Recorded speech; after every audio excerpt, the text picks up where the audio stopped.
Hope everybody's doing good tonight. So that would be the hood and the trunk off the Caddy. And that's her. So I don't know if I threw a video up on that already, but should have some help coming over this week. We'll get the trunk lid and the hood back on, adjust them, and basically this car is ready to go back to its home. And the owner's going to put all the trim and the glass and the interior, and he can start building the car up. And we will go back in the spring, and we'll go to his shop because he's a mechanic. And what we'll do is we're going to give him a day at the end where we can fine-tune a few things or anything he has a hard time with. But when the car's complete, I'll go give him a hand with a few things, basically putting the side trim on and a bunch of the chrome. We'll bring it back, and there's a couple little spots we're going to touch up, a little bit of buffing, and that'll basically finish off that car. So yeah, that's pretty cool. And then this side of the shop don't look pretty at all. So this was a 77 Corvette. We were going to do a frame swap on it, and the owner decided not to. Yeah, it just comes down to the price of all the stuff this car needed. It just wouldn't have been worth it. So we were going to part it out, and then I decided on my own just to buy the whole car. I liked the wheels that were on it. It had, fairly recent tires. And the powertrain in it, we don't know what was done to it, but it's got a 350 that's been a little bit hopped up. And the car pulled really, really hard. So I went ahead and figured I'd use that in my 68 Firebird car. So today, luckily we had the whole front end already dismantled. And one of the problems this car had, see the fenders, well, it wasn't glued here. I think they're supposed to be. But it was glued here, but it was letting go up at the corner, and then on the other side, this whole bottom piece was let go. And here they had modified it, and it stuck out past the door. Like there was stuff that wasn't done quite the way it should have been done at one time. But at any rate, it doesn't matter. It was all letting go because the car is old. End of story. So I was able to, from the top side with a chisel, break that little bit out right there. And down there, we did make a little damage there, but not too bad. But here's where I was saying it's glued inside. And then here it's glued right by the door. And that had all let go. Yeah, so the front end wasn't on the car properly. Now, if you're familiar with these cars, let me show you this fender here. So the top is one section. Here you got a binding strip, and then the fender is from here down. You can see how that strip runs all the way up through there. Anyway, you can take a heat gun to that, and if they used proper glue, if it had ever been redone before, you can basically heat it up and split it all apart. Then you get new binding strips, and then you glue it all back together and do all your fiberglass work. So I've got this complete nose, and we just set it down here gently and tipped it ahead. Somebody needs that, we'll throw that on the old interweb. The doors and the whole back section of the car is pretty nice. The birdcage on this car, the top of it's actually pretty good, but the bottom and then going up the posts is just junk. So it could be fixed. We decided not to fix it. And the reason why wasn't because we had to replace the rockers and stuff. You can see this is a metal rocker that starts here, goes all the way back. So you got a bolt here, and a set there. But basically everything on this car to attach the body to the frame was gone. For instance, we didn't even unbolt that. It just came right through because there was just nothing left. There's supposed to be a metal plate on the bottom of this and also on the top side sandwiched. It had all rotted away, and now it's just bare fiberglass. Now here's the one last plate left. And you can see right through in there. So that goes up inside the car and gets sandwiched and bolted to the frame. There's one in there. There's no metal work. I can't open the door because we got it on the hoist and it'll go all floppy. But anyway, so we bought the powertrain. Um, it's got the taller valve covers. We don't know why. I thought it was an L82. I'm not so sure about that now. So I think what we got is a basic 77 Corvette 350, which would have been the L48. But it's got a fairly tall wing intake on it. And we got a Street Avenger 670, which kind of makes sense because we were told that it had been hopped up and it should be putting out somewhere just over 400 horse. Assuming that's true, it kind of makes sense. That's about the size of carburetor where you'd be in the 350 to 450 range or whatever. And I mean, you can tune them up or down a little bit, but they seem to be happy there. It's got the MSD setup on it. It has the taller valve covers, which this engine shouldn't have had. So we're going to have to pull them off to see what's inside because we simply don't know. Now, we do know there's a cam in it. We have no idea what it was or anything else. So basically, this engine was hot rodded back in the day. And the guy that owned it sold the car to the guy that I got the car from.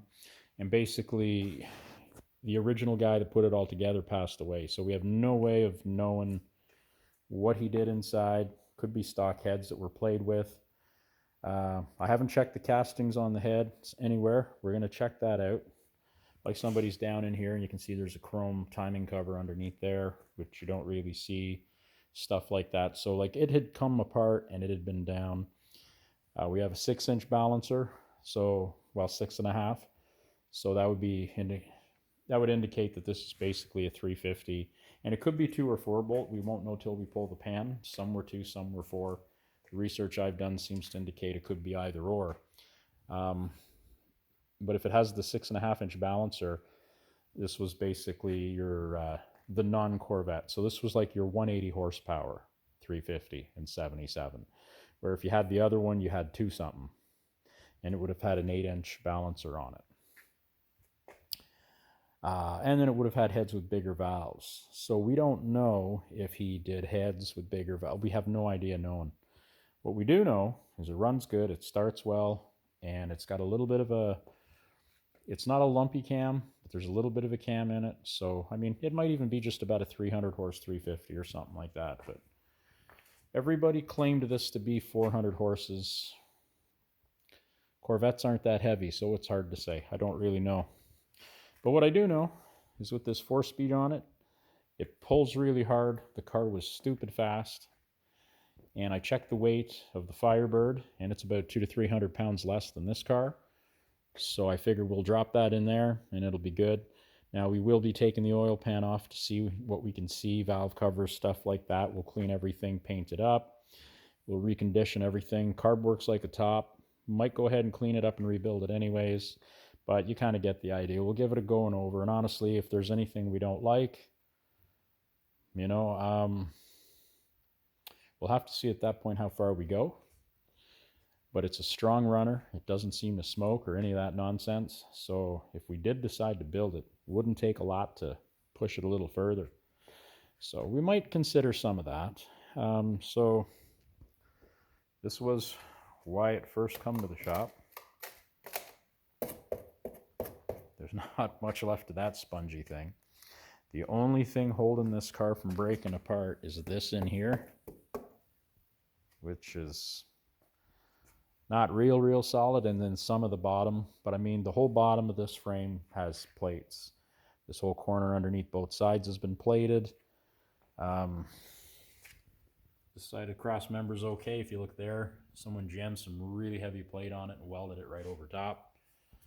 And the underneath the front, everything's been plated. There's a lot of plating in this car. It is crazy. Even the bottom of the A-arms, the bottom A-arms must have rotted. They're all plated. The engine saddle that runs underneath. I wonder if we can get a shot of that. We couldn't before, but we probably can now. This was really something to see. See how that's shiny and painted? And then you can see the weld. So someone basically put that over top and welded it on. So someone, years ago, decided to put this Corvette together, and they basically probably took the body off the frame at the time, and they just plated the hell out of everything and put it back together. And I mean, there's nothing wrong with that. It probably lasted quite a few years. What didn't do this car any favors was the guy that owns it now. He bought the car. They drove it for a few years, him and his wife. And basically the car, at some point, they stopped driving it.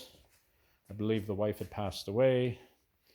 And a lot of things went by the wayside. And, you know, he was a business guy. So this car just sat and sat and sat in a really, really damp little tiny garage. And that's the thing. You store this stuff, you can't just put it in a little garage somewhere. The dampness comes out of the ground, and basically it ate the bottom out of this car. Nothing is seized. Every single bolt on this car comes out super easy just by hand. Every single one. Even the rusty stuff down around the frame. That means this car was in really, really good shape when it was probably put away. So, yeah. People say, well, you know, Corvettes don't get used in the winter. They're pretty good. But if they were used a few times, this is what happens. And the thing is, the bottoms sometimes look good. And up on top, where you don't see, like, look at this. I didn't touch this yet. It's rotted right through and full of junk. They always rot back here at the corners. Those rot out. I think those were welded in, actually. But yeah, it is what it is. So we basically decided to part the car out, and I said, well, how much do you want for just the whole car? I'll take the whole thing off your hands. I gave him a fair price on the powertrain because I like the powertrain in it. And I gave him an even better price on the wheels and tires because I had to buy some anyway for my other cars. So kind of worked out for me, sort of. That said, it wasn't cheap either, so it is what it is. Now, another thing we did is we pulled the harness. Looks like a pile of spaghetti, but we have the front harness out of the engine bay, and then here we have the rest of it. The wiring is really decent, and then back here we got the one that goes to the rear. So I don't know if we're going to use any of that, but I've got nothing in the other car, so we pulled the whole thing. The fuse block goes through the shape of the hole where it attaches. Looks to be the same on the 68 Firebird as it did in the firewall of the Vette. So we might get away with now we can eliminate power windows and a couple of things and get away with, you know, just as minimum as possible. But I don't know. We might just buy another wiring system. But yeah, it came out easy because honestly, these Corvettes are go-karts. I mean, there's your frame. Gas tank sits up in here, and the body just sits on top and bolts on. So when you crash these, hopefully the frame takes the abuse. That's just going to explode like an eggshell. But anyway, so that's where we're at in the shop. Hadn't done a video in a while, so I thought we'd show you what we're up to. Thanks for watching.